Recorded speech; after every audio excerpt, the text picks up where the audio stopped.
Hello students, this is your English class and I am back with your Honeysuckle book, poem number 7. We are going to discuss vocation. Vocation is written by Rabindranath Tagore. Vocation means when a person follows his occupation, what he has always wanted to do with dedication and hard work. The career path a person chooses which he or she likes to do and is actually very serious and dedicated towards that career option towards that work is the meaning of the vocation. So moving on, Rabindranath Tagore was born on May 7, 1861 and he died on August 7, 1941 at Calcutta, that is now Kolkata in West Bengal in India.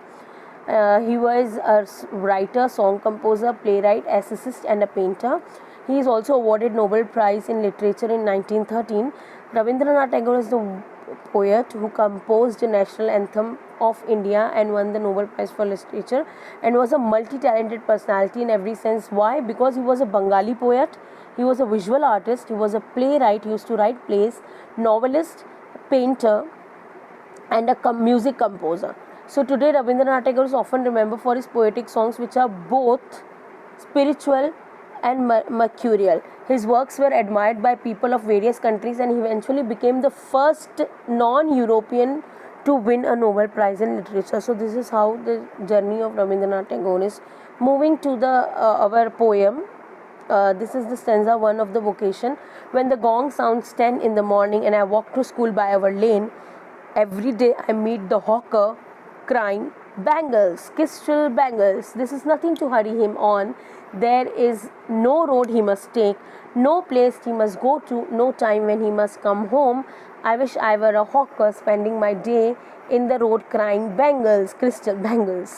Well, now the child is wishing, said that when the gong strikes, when the bell of strikes 10 in the watch and make a sound to declare the first part of the day, it was 10 o'clock. He said that this was also time for him to go to school. On his way to school, he used to watch a salesman, a hawker, with a vehicle in his hand. He's dragging that four-wheeler vehicle in his hand, and there are so many colorful bangles on his cart which he's dragging, and then he shouts, "Bangles, crystal bangles," to sell his bangles. So while looking at him, the child had thought that the vendor was free. He has a freedom. There is no hurry for him to reach anywhere, unlike the child who had to reach school on time. He is time bounded for everything what he has to do into the day, so he has to reach school on time. But there is no hurry for this hawker who is selling bangles, and he thought that the bengal seller was free of any time constraints. Place boundation means he was free to move any place unlike him.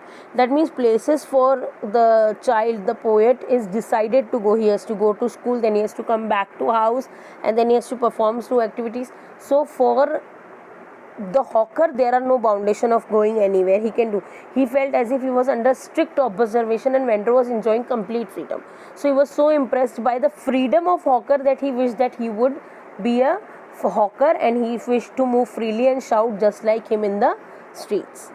Stanza number 2. When at 4 in the afternoon I come back from school, I can see through the gate of that house the gardener digging the ground. He does what he likes with his spade. He soils his clothes with dust. Nobody takes him to task if he gets baked in the sun or gets wet. I wish I were a gardener digging away at the garden with nobody to stop me from digging. So again, he is wishing for being a gardener. Why? The child, he is coming back from school at 4 in the afternoon, which is again a time boundation that after the school ends, he has to go back to house. He would peep out and notice him digging a soil of the gardener. Here the child was attracted by his freedom to be in the dust and do the things of his choice. Of course, when the children spoils their dresses into mud or something, mother scolds them. So he is thinking that the gardener has a freedom to soil, that means spoil his clothes, and nobody says anything to him. He thought that the gardener had freedom to dirty his clothes with soil, play with his tools, stay in the sun for longer hours, get wet with sweat or do anything, and he was not getting any punishment for all this. The child feels that he is being punished if he is asked to not dirty his clothes, and if he does that and if he gets dirty, mother asks them to go and change their clothes and bath again. So the child feels that this is all the punishment for him. But while looking at the gardener, he is saying that all those things gardener is doing, spoiling his clothes, playing with tools, getting dirty with sweat and everything, sitting in the sun, nobody saying anything to him. There is no punishment for him. Whereas if you would have been punished for all this, so completely unaware of the hardship of that worker, how hard that gardener is working, the child is completely unaware of it. He was attracted to be a gardener, to do things of his choice, and no one around to stop him.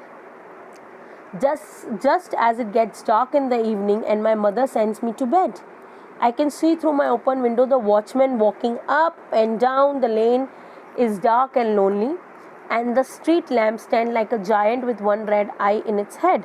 The watchman swings his lantern and walks with his shadow at his side, and never once goes to bed in his life.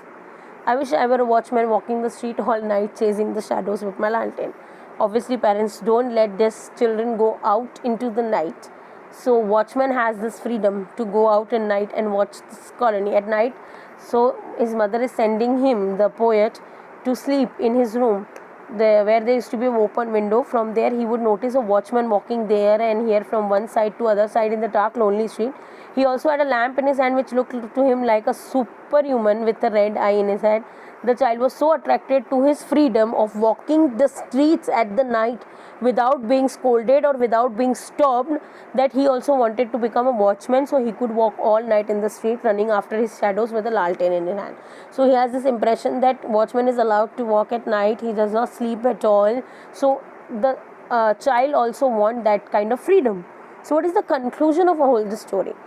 The poem gives us an insight into working of a child's mind. Children dislike parental control on their activities. They always hunger for freedom. The freedom of a hawker and the gardener and the watchman fantasizes the child narrator in this poem. Of course, when he saw hawker, he wants to become a hawker. When he saw gardener, he wants to become a gardener. When he saw watchman, he wants to become a watchman. Why? Because these all have a certain kind of freedom. The utmost freedom without the slightest rebuke of anybody. That means nobody is stopping them. However, the young boy values only freedom without authority. Of course, when somebody works, there are a lot of responsibilities on him or her.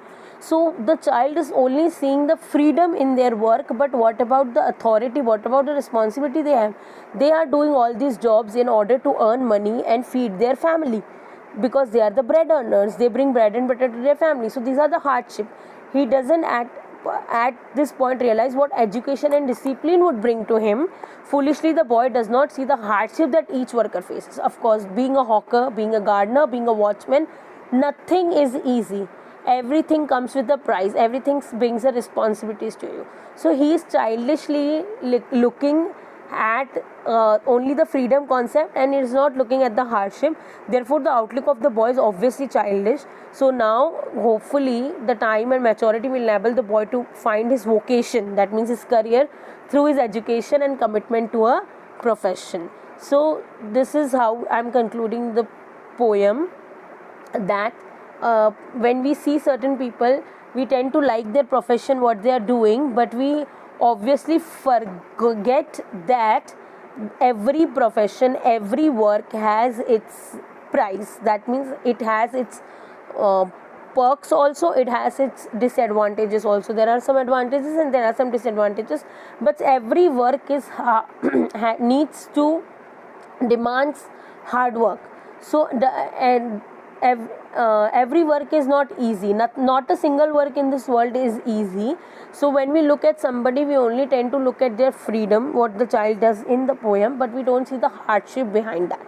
So that is what is explained beautifully into the poem, that the child is looking only at the freedom concept but is avoiding the hardship. That's why he wants to become a hawker or a gardener or a watchman at the same time, and is looking at each of the person.